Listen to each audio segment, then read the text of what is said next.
All right, so welcome back to the channel. My name's Kevin. I'm Tarsha. This here is Conversations with the Crawleys. We do conversations about faith, family, relationships, and we happen to do recaps, reviews, and commentaries on some of our favorite shows. This one is all about Ready to Love, which is really the only show we're doing right now because some of these other shows ain't come back yet. I know. We need to try some of these different shows. I'm trying to. Yeah. We'll talk about another show in another video. Y'all check that out. But if this is content that you enjoy, you know what to do by now. Hit the subscribe, hit the like, request notifications. And share. We'll see you in the comments. Consider becoming a member and checking out the merch store. Buy some from the merch store, y'all. Come on, y'all. All right. And listen, help us. We're close to 2,000 subscribers. Are we close? We're Are we close to almost 2,000. there? So y'all just need Come to on, listen. y'all. If you are watching, hit that Regularly. subscribe. Come on, subscribe. If it's your first time, where you been? Where you been? And subscribe. Subscribe. All right. So, picking up last week, everybody, who was it that's gone? Chris is gone. Charmin is gone. So the men are in control. And some of y'all in the comments, y'all hit the nail on the head. Yeah, I don't particularly care for how he presented himself. Right. Period. You don't care about how he presents himself. All right. So the men are in control. This is the family meeting episode. Mm-hmm. Bring around your cousin, your nephew, Yep. your uncle. It's a family Whoever. affair. So Lee meets up with his cousin Darius Mm-hmm. and Quentin. Or excuse me, Quentin meets up with his cousin Darius and Lee. And Lee. Yes. They do reminisce. So there was a connection. And, you know, we talked about it. There was a connection initially Mm-hmm. with Lee and Quentin Mm-hmm. that just kind of fizzled and went nowhere. It was like we would see that, oh, they still are in communication, but it just, his connection wasn't as strong as it was with Janelle. No, and she kind of brings up a little bit Mhm. of how she felt on the getaway. Yeah. Like, did she have a chain around your neck? Like, bro, you can't even sneak away. Like, come and say hi. Listen, Janelle is like, look, there will be no side pieces in this relationship. Even if it is part of the show, there are no side pieces in this relationship. Oh my God. She's not letting the brother He breathe. locked it down. She was like, pretty much you were in a relationship. So they did, what I found interesting was that they did reminisce kind of about what outfits they had on at the Mhm. mixer. So Mm-hmm. he paid attention, she paid attention, right? Mm-hmm. And he says that she matched his energy. Mm-hmm. And she does tell him that he didn't navigate that whole thing well. That because as much as you want to blame Janelle, you also have to blame him. Oh, definitely. Right. Because it could have been opportunities that he set some boundaries. Yep. I'm really kind of confused that he is not what I would consider, he doesn't set good boundaries with relationships. Gotcha. I agree. You know, I'm just going to leave it at that, because you would think that he would be able to control the situation. And it seems like he allowed his woman to control the So situation. you saying he a little whipped? Does Janelle have that whip appeal? She Whatever does. you want, it's all right with me. Yeah, she got that whip appeal on her. She might Shout be out to all our folks that know what that song is. she might be putting it on him. She might be. But anywho, So, then Philip meets with his cousin, his aunt, and Aries. mm-hmm. And Aries is like, I want perspective. Because her big thing is, how stable are you? Right, because when you make up a quote, you know, 4 months ago, this wouldn't be a good situation. Right. Bro, your time frame, and for you not to have the awareness, she's a woman with 2 kids. Mm-hmm. And obviously she's not talking about dating. No. The whole goal for her would to get remarried. Right.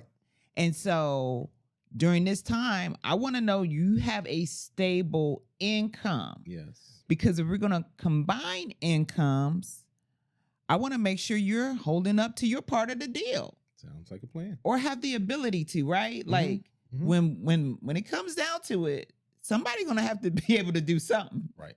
If there's an emergency, Right. I need to know that we both can handle the emergency. Now, Now, it doesn't mean that she needs his money. Correct. That's not what she's saying. That's she's not what simply she's saying.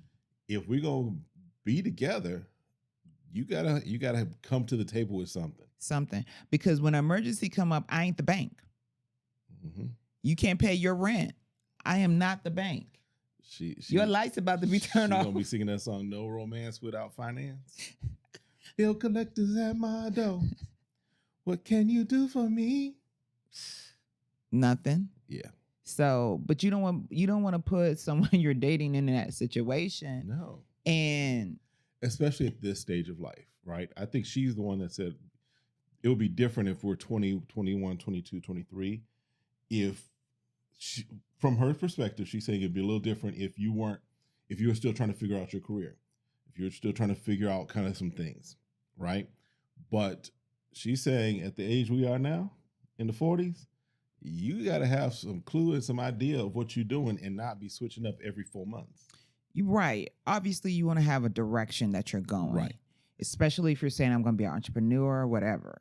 Because he said in his previous job, which he's correct, because it sounded like he did catastrophe for an insurance company. Mm-hmm. You are gone majority of the time. Yep. You're home maybe 120 days, tops. And he said he wanted to be there for his son. That's all. That's great. Mm-hmm. But what I'm trying to figure out from her, is she getting the sense that where he is currently is not stable? Right. Because you're the one presenting it. So how are you presenting it that makes her feel uncomfortable? Because she's getting the idea from somewhere. Right. It had to come from you. It comes from, yes, you talk about you did this and you changed careers. And then you say things like 4 months ago and what have you. So all of these are things that are saying, okay, you think that's a good thing, but it's not. It doesn't speak to stability. It doesn't speak to having a great sense that he's someone that she could depend upon in that respect. And granted, that's your truth. Right. But you got to give me the game plan. What's the game plan? What happens if you can't make it? Right. I just want to know. Yep. But he was a little tiff by it. Yeah. Well, he can be a little ticked because she's going to keep bringing it up. And he does say that, like you said, the reinvention was for stability. But she said one thing that did kind of attract her to him was he's helping her navigate the loss of her father, right? Yeah. Which now brings me the question of, is there a potential trauma bond? Possibly. I mean, everyone's trying to find different ways to connect with people. Right. But I just feel like they have a good sense of connection there. I agree. You know, I think if there was something that was a little bit off, then I could probably see that. But it seems like they just have a genuine connection overall. So, well, I guess we'll see. Bring it up. We'll see. Yeah. I mean, it's a good point, right? And it looks like they've kind of built a friendship. Right. As well. Well, you would think so with him rubbing her feet every 5 seconds. Hey, just because you're my friend doesn't mean you be rubbing my feet down. Exactly. So Marie meets up with his cousin and with Jessica. Mm-hmm. And the cousin is like, she wants to check out the motives because, we protective of family. Mm-hmm. And we need to make sure that you ain't coming into the family with because she's like, there's no time to play. Right. So in the conversation, of course, Jessica talks about how she's dated Christian men. And Marie, again, is spiritual. Now, I will point out, and y'all know, listen, if this is your first time watching, we have been pastors. We have been, we still do ministry. There are, let me just say it this way, the way we said it the night we were watching. Demons are spirits too. They are. Most definitely so. So saying you're spiritual doesn't tell me a whole lot. No. We get the premise of how people have been hurt by denominational or churches in general in the Black community. Right. So I hear church hurt. I hear problem with traditional church. And I think anyone should have a problem with traditional church because if it's not representing the Bible, then it's not representing what Christ was, as the church. Mm-hmm. So I think if you have a standard, you keep your standard. Right. And I know we're like, oh, we're trying everything to find someone, but when we're trying everything and that's saying that I'm going to stay away from my standard, you're setting yourself up for failure in many respects. You are setting yourself up for failure. Mm-hmm. And just because they are, quote unquote, they state that their beliefs is Christianity doesn't make them perfect. No, not at all. Not at all. Mm-mm. So I know how it could be challenging with them indicating that they're Christian or spiritual or whatever that they're into. But if you're unevenly yoked, it doesn't work out. You can't make him change. Somebody's gonna change their standards. Somebody's gonna change their viewpoint. And yes, in a marriage there is gonna be some shifting of ideas and viewpoints, what have you. But if that's a core belief and a core value to you, then you want somebody at the core who believes that, right? There are things that, yes, in our marriage that we've shifted viewpoints on as we've, had discussion, but our core values haven't changed. Of my core values of what I came into the relationship with, and your core values of what you came into the relationship with. Because those are core values. Right. Because if you stop believing in Jesus Christ, then I think there would be an issue. Right. Right. And if that's something that we couldn't resolve, that would resolve that we wouldn't have a marriage. Right. Yeah. I mean, that's the whole point of it. And so for her, I'm concerned that we're continually to entertain this. Right. And I'll even say that there are times that just because you may become, for example, become a believer after you get married, that doesn't mean that you just dissolve the relationship. I don't think that we would divorce just because if I stop believing, right? I don't think we would divorce. I think that it may call, you might divorce me. Okay, I got you. If you stop if I met you as a believer and we dated and we got married and you were a believer, and then you decide that you want to stop following Christ, I don't know, that might take some prayer right there. I can't guarantee. Yeah, I can't guarantee. We'll talk about it, but there's some scripture for that I would not. Now, if we were both when we got married weren't unbelievers, it's the same thing, just in reverse. No, it is. We'll talk about it later, but yeah. Okay, we got to discuss that. That might be another video. That might be another video right there. All right. Anyway, but no, my faith is not in jeopardy. I'm not. So my marriage is not in jeopardy. No, it ain't happening. All right. So anyway, I'm gonna stay sane. All right. So Jess does feel that Maria is consistent, right? And then after Jessica leaves, Maria's cousin's like, she cool. She's pretty. She uppity. Oh, uppity. She called her. She uppity. She called her uppity. Now.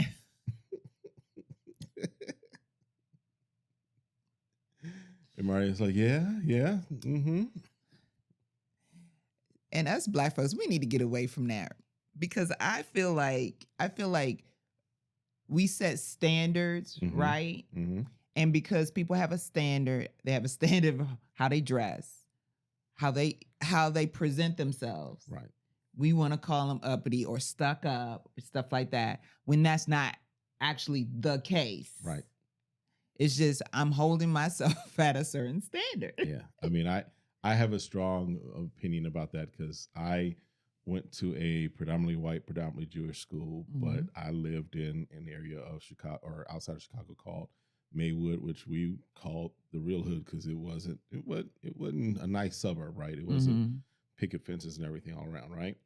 And when my school would go play basketball at other schools, against other schools, me and the 3 other guys that were on my team, who were making up like half the Black population in my high school, were called bougie and uppity. And he was like, nah, bruh, that's not us. Right. Because you were on scholarship as well. I was on scholarship. So, but it's just the perspective that, that because my parents sent me to a private school that they did not have the money for, right? But doors were open. That all of a sudden I'm bougie. Nah, no. All right. Anyway, yeah. Enough of my tragedy and trauma. You tried, but also the perspective. And when you told me where you live was the hood, I was like, this ain't the hood, because the projects of DC. True. I call that like your. So when I paint that picture, I don't paint that picture now because there are some parts of Chicago where I really don't want to even venture into. Even as a kid. As a kid, as an adult, as an armed fugitive, I don't care what it is. There's some areas in Chicago I don't necessarily want to go into. A lot of more on the west side because the west side is a whole different part of the area. But so it was not the hood, right? Right. It was not. It was not. But it wasn't one of the nicer suburbs, if I can put it that way. Right. Because most of the time when people hear suburb, they have one thought regarding it. And it wasn't like that at all. Right. All right. Again, enough of my trauma. Wow. We just sidetracking. Try to keep you safe and married. Okay. Out of the hood. And make me not feel bougie. Right. Make you not feel bougie. All right. So Maurier goes now with his cousin and meets with Kat. Mm-hmm. And we have to also mention the cousin talks about the spirituality. Yes. I don't know that if she's going to be flexible. She needs to be open. Yes. I'm like, no, I don't need to be open. I don't know everything. Mm-hmm. Right. Because if that's important to him, why she needs to state how important Christianity is to her. Right. And then I'm like, we can't mix. You can't mix. If they're diametrically opposed. Right. So Maurier, cousin, and Katrina. In kind of like a producer aside, the producer asked Katerina a question, and she tries to act like she doesn't remember Jessica's name. Right. Don't do that. If we don't want shade thrown at us, why are we throwing shade? That might be why you had somebody pulling up on at your apartment. It probably was. You remembered that name. All right. Because pettiness causes pettiness. But Kat might be a better fit for Maurier because she's spiritual too. Correct. And the cousin was loving it. She was like, oh no, he brought me crystals and I'm open. Rocks in his backyard. Right. Just the whole 9 yards. And he wants to move to Ghana. Mm-hmm. We might have a house next to him or something. You never know. Because I'm all for it. Mm-hmm. He wants to do dual citizenship in both areas. Yep. And I think Katerina was pretty open to that as well. Or she didn't say. Katerina, she just playing into playing to anything that would fit. She's open to everything. Because it was, well, how do you feel about kids? Well, if he wants to have them, I want to have them. If you don't want to have them, I'm okay. If we oops, it's a oops. So it's like she's just saying what she, in my opinion. Yeah, what he would want to hear. She's saying what she needs to say to stick around. Mm-hmm. She's trying to make it to the end to get that extra $150 stipend. Shut up. You get free food. They don't pay for that meals. I'm gonna take it to go. But he's saying things that he's in the process of doing. Mm-hmm. So the point is, when you're dating, you need to speak up what's important to you. Well, the other thing is, if you're in the process of trying to establish dual citizenship and that's where you're planning to move, why are you trying to find a relationship now here? Now, the time frame, because I think, now that I say that, I think he said in the next 10 years, which, okay. No, I think he said 5 to 7. Okay. Because there was another dude had a 10-year. Gotcha. What's his face? The one that's into the kinky stuff. Marvin or whatever. Marvin. Marie somebody. I don't know. Maria? No. No. Yeah, I know you're talking about. Yeah. He was talking like 10 years and moving like Caribbeans or something. So it's like this might not have been that's why I'm looking at him suspicious. I'm looking at Kat very suspicious. Well, if that's something that you're dreaming about and you're in the process of, and it's it's a little ways away, but not far. You do want to know, hey, if I'm getting in a relationship, we get married. Right. I don't want to be like, oh, by the way, Right. That's true. you know, I'm a what's it, Ghanaian? Ghanaian. You know what I'm saying? And like you were like, what? Where did that come from? Right. So I think you want to talk about what your dreams are, what do you see in the future. So okay.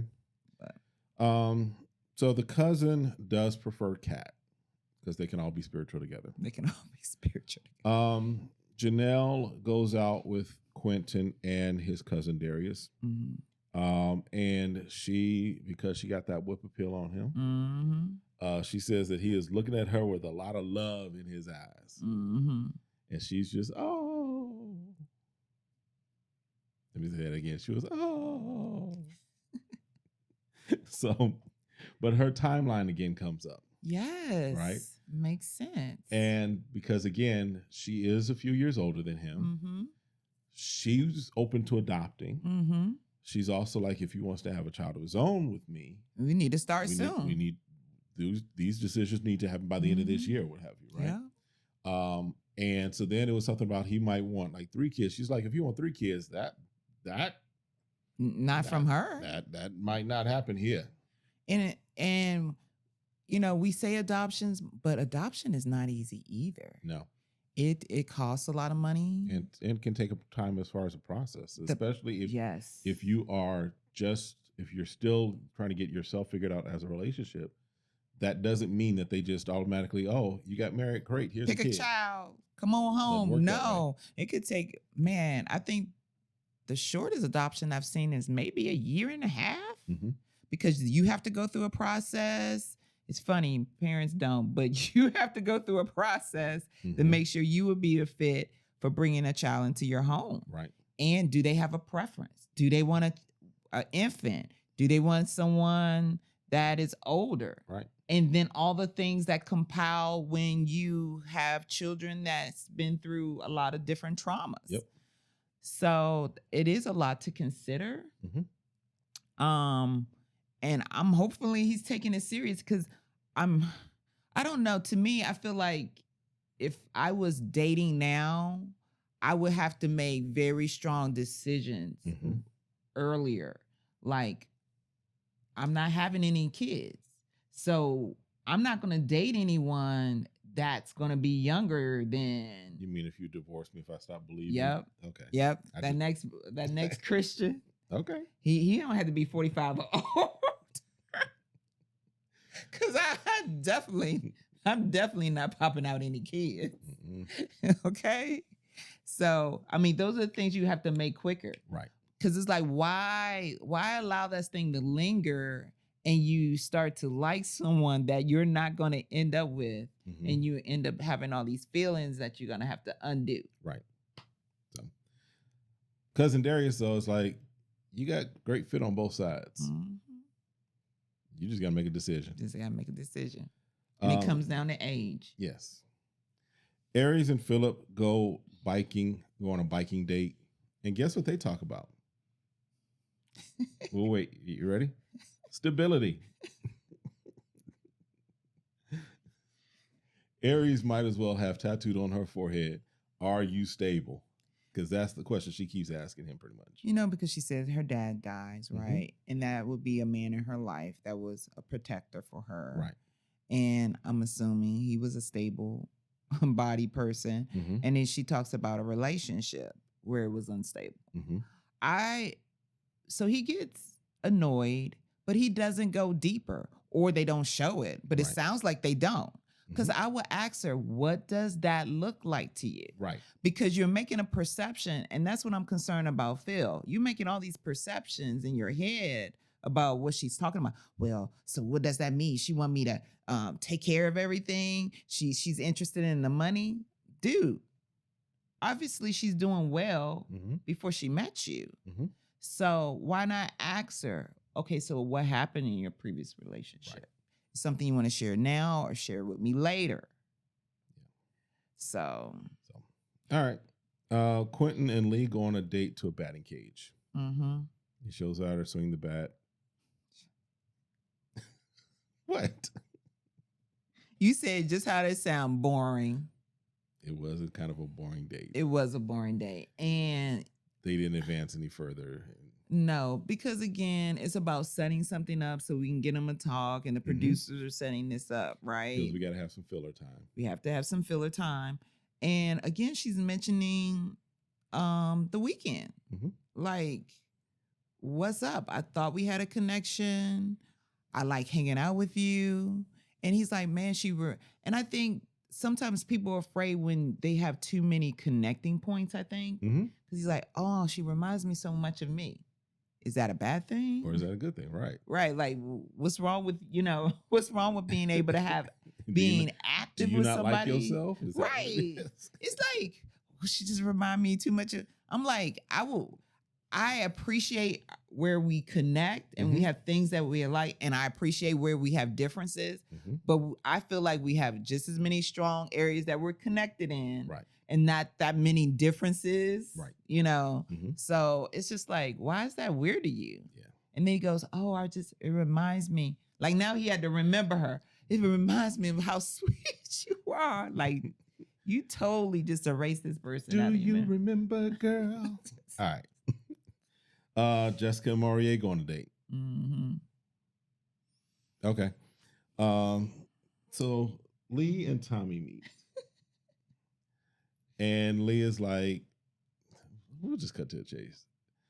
We know she going home because anytime you meet with Tommy, either somebody done violated some issue or some space or something, or you going home. Yep. Lee was going home. Yep. She's like, you know what? Chris is gone, which was my connection.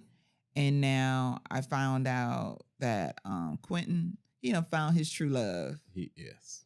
So I'm not here to be on TV. I want to find someone to love. She ain't here for the okie doke, right? Right.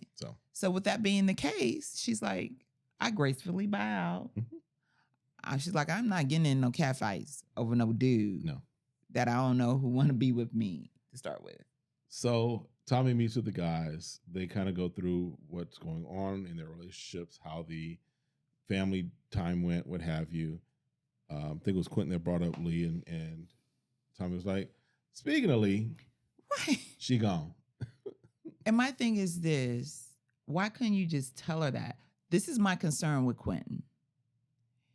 You could man up and say, you know what? I apologize for the weekend, and I just sense I have a better connection with Janelle. And be done. And you're cool and everything, but it's just not going to work out between us. Right. And say that to her face. Instead of her, first, that makes her feel like, oh, he's a player. Because you just want to just keep me around. Right. I'm a plan B for you. And so sometimes you got to be the strong enough person saying, I'm not going to be the fool. Right. Especially if he wasn't going to man up and say what he just needed to say. Just say it. Like, it's not going to hurt her feelings. So, all right. So that was pretty much it. Tommy's like, okay, you think next week the ladies, well, really the next week is really the finale. Right, because it's pretty much between Jessica and Kat. For Morier. Philip and Aries, it's just a matter of if she says yes. Right. And Janelle and Quentin, I don't see her saying no. I don't see her saying no. So it's more of him. Right. So it's a matter of who Morier chooses. I think Morier would be better off in many respects choosing Kat just because they are more aligned than he is with Jessica. But he does say he has a better connection with Jessica because they've been connecting for a longer period of time. And Kat just came out of nowhere because all of her other relationships fell through. And she's just trying to keep on the show for the last episode. So we'll see. He might just be like, look, none of y'all, I'm going to go get me a Ghanaian queen. Right. And make it a life over in Ghana. Okay. That might be what he does. And then, of course, there will be the reunion special, which we are here for all of that. So that's it for this one. We'll see y'all next time. Let us know what we might have missed in the comments, your thoughts. And yes, I still am irritated with Charmin. All right, we'll see y'all next time. Have a great one. Be blessed.